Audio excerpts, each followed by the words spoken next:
Good morning, student. Today we will discuss about the size of the cell. Cells vary in size. Their dimensions are usually expressed in micron और micrometre. It is also describe in Armstrong. ये अलग अलग unit हैं किसी भी cell के size को describe करने के लिए. Human cell typically ranges in the diameter from 8 to 25 micrometer.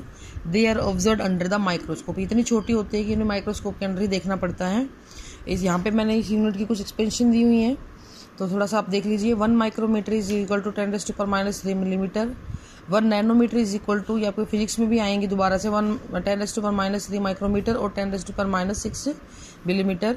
1 Armstrong is equal to 10⁻10 metre और 10⁻7 मिलीमीटर. ठीक है, तो ये कुछ टर्म्स है इसकी साइज को बताने के लिए. Next we will discuss the protozoans की. अगर हम बात करते हैं तो ये 2 माइक्रोमीटर लॉन्ग होता है. उसी तरीके से एक सिंगल सेल एसिटापुलेरिया 10 सेंटीमीटर तक लंबा भी होता है. It is a marine algae.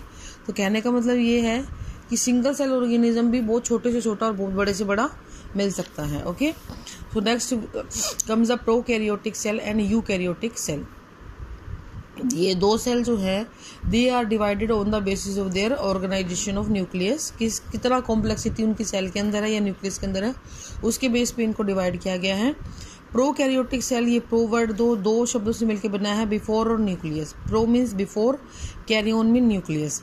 The cell इन जो सेल होती हैं, इन सेल का जो न्यूक्लियस होता है बेटा, वो बहुत ही प्रिमिटिव होता है, बहुत ही लेस डेवलप होता है. इसके एग्जाम्पल है आपके पास बैक्टीरिया और ब्लू ग्रीन एल्गी.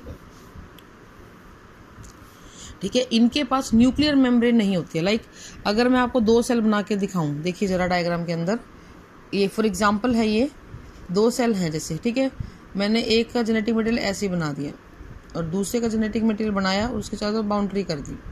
ठीक है, आपको बेसिक डिफरेंस नजर आ रहा है. जेनेटिक मटेरियल फ्री पड़ा है, यहाँ पे जेनेटिक मटेरियल के चारों तरफ क्या आ गई बेटे, एक बाउंड्री आ गई. तो जो प्रोकैरियोटिक सेल होती हैं वो ये वाली होती हैं. इनके अंदर न्यूक्लियर मेम्ब्रेन जैसी कोई स्ट्रक्चर नहीं होती है. इनका जेनेटिक मटेरियल फ्रीली सेल के अंदर पड़ा हुआ होता है. ये बिल्कुल साइटोप्लाज्म में पड़ा हुआ रहता है चुपचाप. इसका मतलब कोई बाउंड्री नहीं, कोई लिमिटेशंस इसकी नहीं होती हैं.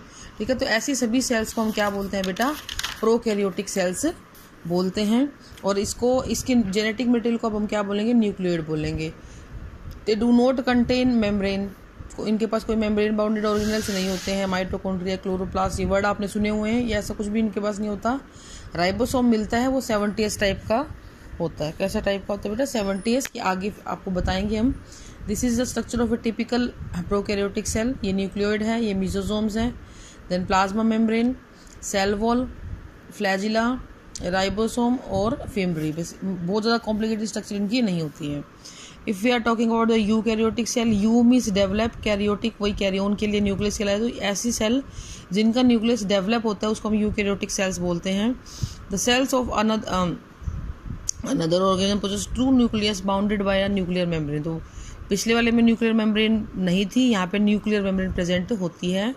इन ऑर्गेनिज्म को यूकैरियोटिक सेल बोलते हैं. ये यूनिसेलुलर और मल्टीसेलुलर दोनों हो सकते हैं.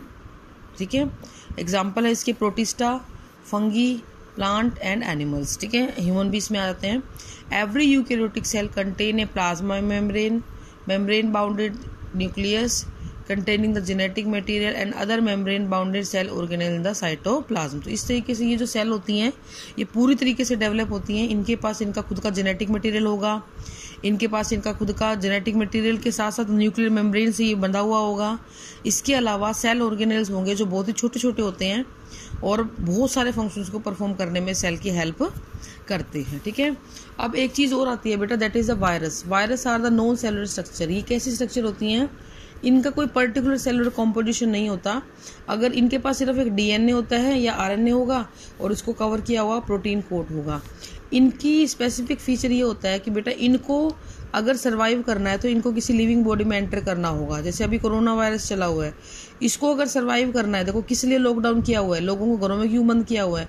द रीजन इज लोग बाहर जाएंगे, वायरस को नए नए लिविंग बॉडी मिलेंगी और उतना ही वो फैलता चला जाएगा. जितनी कम लिविंग बॉडी मिलेंगी उतना ही कम वो ये फैलेगा. तो इसीलिए ये लॉकडाउन किया गया है. तो वायरस जो होता है इसको अगर बढ़ना है तो इसको कोई ना कोई लिविंग ऑर्गेनिज्म चाहिए. ये लिविंग हो या अपने होस्ट की मशीनरी को यूज करके अपने आप की ग्रोथ कर सकता है। ठीक है,